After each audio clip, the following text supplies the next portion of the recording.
Baiklah para pemirsa, akan saya jelaskan ya untung rugi penggunaan pupuk kimia ya atau pupuk POC atau pupuk organik atau pupuk organik cair pemirsa ya. Nah, ini salah satu contoh pupuk kimia ya. Bisa NPK 1616 Mutiara ya. Jenis NPK itu banyak banget, ada yang grower, ada yang profesional dan sebagainya. Dan banyak PT kan, ada Merauke, ada Pak Tani dan sebagainya. Nah, ada juga selain ini ya, ada MKP, ada KNO3 putih, ada magnesium sulfat, ada KCl, ada boron dan sebagainya ya, yang jenis-jenisnya pupuk kimia. Nah, ada juga yang orang menggunakan pupuk organik cair. Nah, ini contohnya yang saya buat nih. Ini dari cucian air beras ya, saya tambah molase, saya tambah bakteri E4 ya, untuk tanaman. Jadi bakteri E4 jangan salah ada dua, untuk tanaman maupun untuk untuk kolam ya, untuk air gitu ya. Jadi yang ini saya pakai untuk tanaman, biasanya botolnya warna kuning Pak Mesa. Jadi gini saya jelaskan. Pertama dari pupuk kimia. Dari pupuk kimia, dari berbagai sumber yang saya baca maupun saya lihat, jadi istilah pupuk kimia ini anggap saja itu seperti nasi Pak Mesa, yang udah mateng di piring, apalagi yang ada udah tulisannya nitrat gitu ya, kayak jenis magnesium kan, kayak KNO3 putih itu udah nasi siap makan.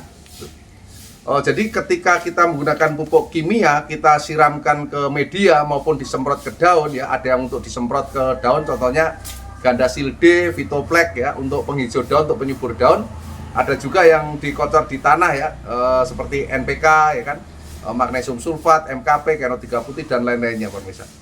Jadi ketika kita pupuk kimia ya, dia cenderung lebih cepat subur pemirsa. Baru 5 hari udah kelihatan daunnya segar, pertumbuhannya segar. Kalau anggur ya udah kelihatan bening ya, batang ujung-ujungnya ini bening, terus banyak keluar tunas ya. Tuh. Terus kalau yang nanya nih, Pak, berapa takarannya? Boleh menggunakan takaran yang ada di sini Pak Mesa ya, ada tulisannya penggunaannya. Tapi kalau untuk pohon anggur itu siogianya dosisnya kecil pemirsa, karena anggur tidak kuat untuk dosis besar. Kalau kita kasih dosis yang tinggi, biasanya daunnya keriput atau gosong pinggir ya. Kalau penggunaan pupuk kimia, overdosis pupuk, ciri-cirinya kalau overdosisnya rendah, biasanya dia daunnya ujungnya ini, daun-daun mudanya nanti akan mengerucut.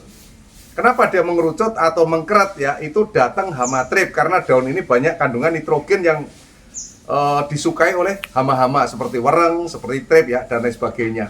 Jadi dia datang, dia menempel, terus dia menyedot nutrisi yang ada di daun muda. Akhirnya daun itu menjadi tidak sempurna pemirsa, jadi mengkerut gitu ya.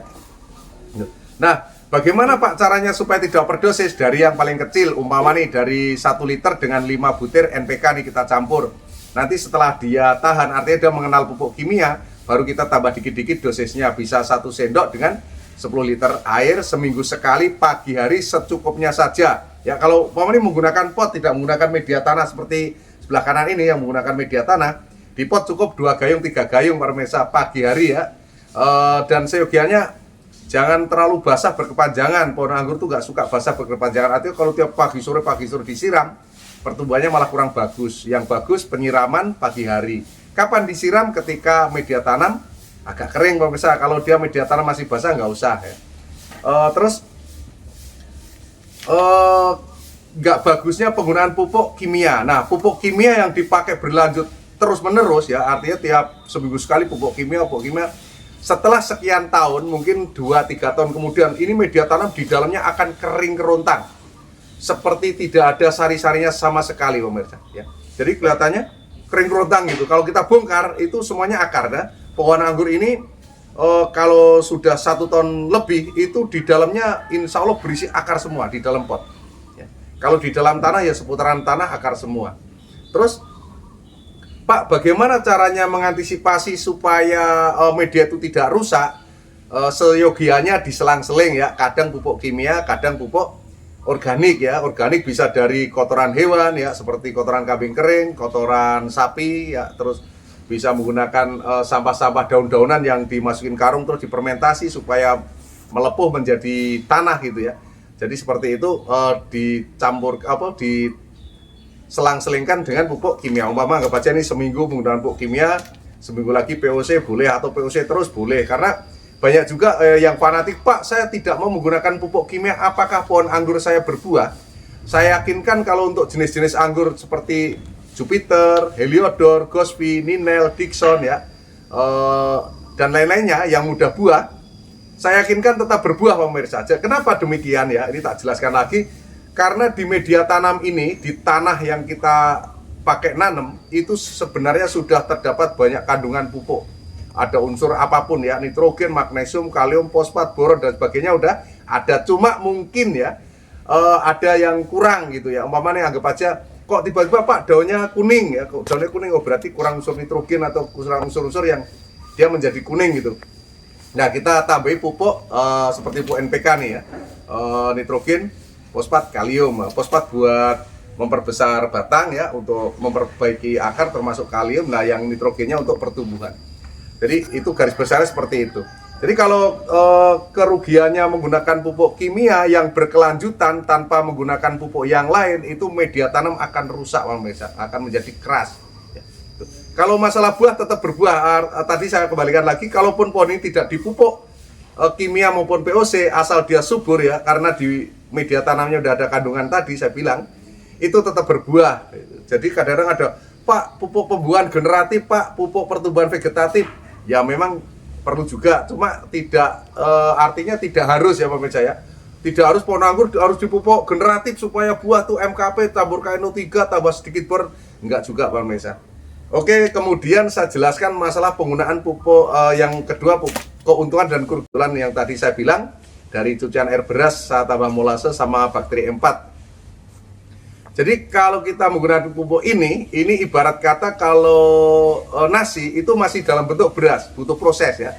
Butuh proses yang agak lama baru dia subur. Nah, kalau menggunakan pupuk ini itu dia kelihatan itu setelah 2 minggu 3 minggu pemirsa, baru daunnya kelihatan. Tapi saya yakinkan tidak akan sesubur menggunakan pupuk kimia ya. Tapi walaupun tidak sesubur penggunaan pupuk kimia, ini sangat bagus untuk jangka panjang. Karena medianya tidak rusak, walaupun udah 2, 3 tahun, 4 tahun, media tanamnya tidak kering kerontang seperti yang menggunakan pupuk kimia. Kalau nggak percaya, buktikan saja omongan saya.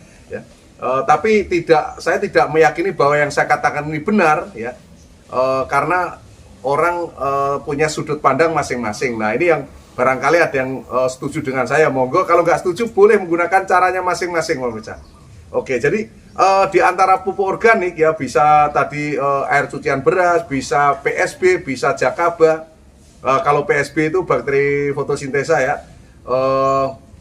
campurannya telur, micin sama air sama bakteri fotosintesa yang udah jadi, terus dicampur, dijemur ya, kira-kira 1 bulan dia akan menjadi merah. Nah, para pemirsa yang pengen punya PSB ya gratis, WA ke saya di 087 888 700 600. Kalau pengen bikin PSB WA di situ, nanti tak kasih tahu caranya. Itu syaratnya paling tidak beli bibit atau sudah pernah beli bibit di saya. Itu kalau cuma segini aja gratis. Yang penting bayar ongkirnya pemirsa ya. Jadi ongkirnya ditanggung yang minta. Jadi saya menggratiskan PSB untuk yang beli bibit sama yang sudah beli bibit kalau pengen menggunakan mencetak pupuk POC yang gampang. Jadi POC itu ada yang cepat dicetak, ada yang lama. Nah, yang lama itu contohnya kita merendam cucian air beras sama kulit pisang sama nanas gitu ya. Nah, kita campur itu bagus juga pemirsa.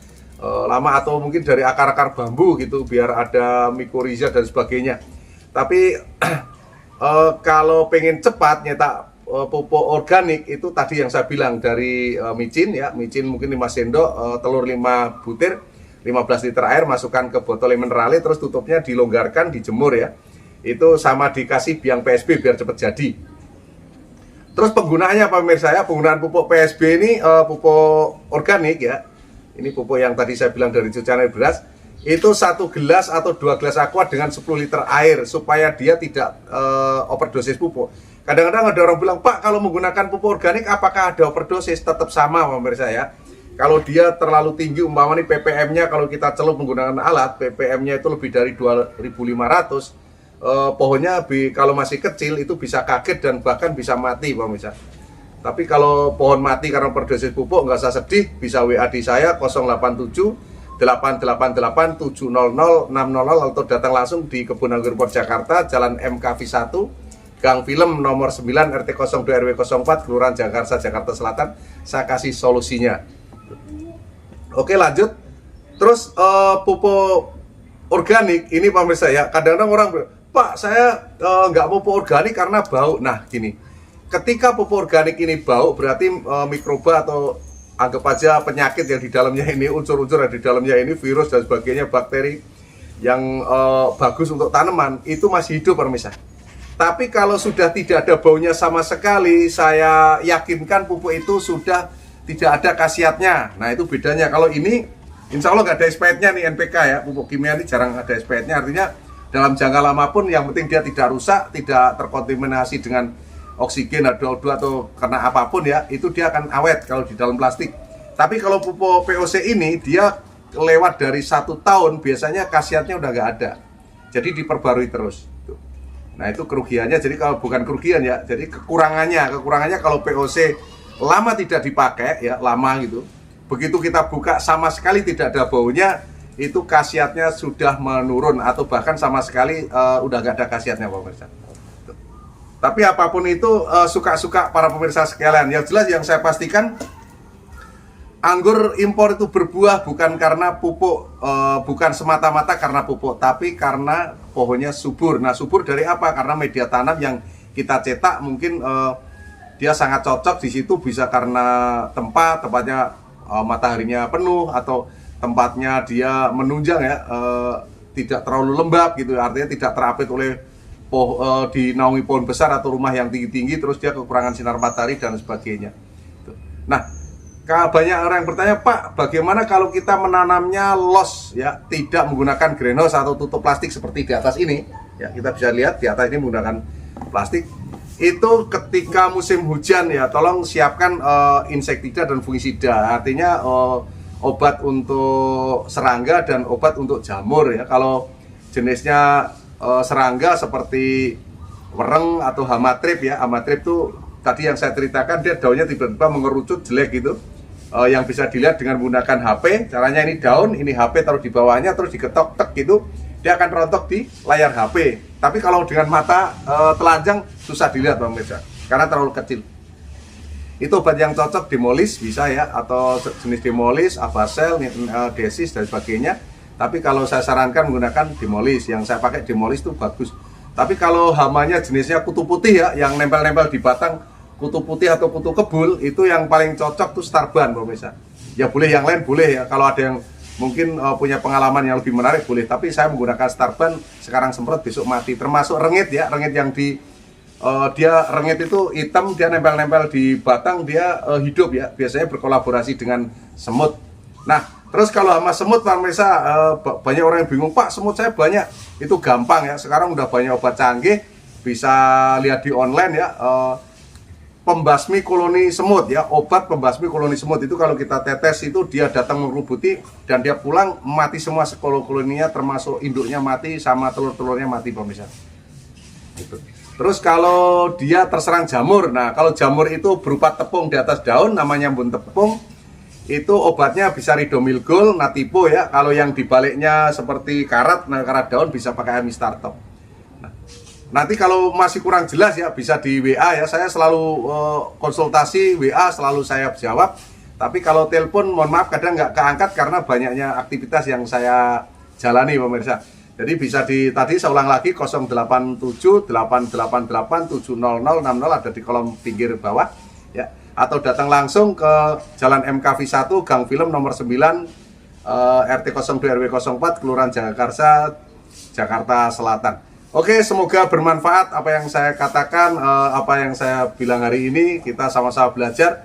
Semoga suatu saat Indonesia swasembada anggur ya, tidak beli lagi, tidak impor 100% lagi di luar negeri. Jadi anggur yang terkesan buah mahal ya dikonsumsi masyarakat kelas menengah ke atas, yang kelas menengah ke bawah jarang makan anggur.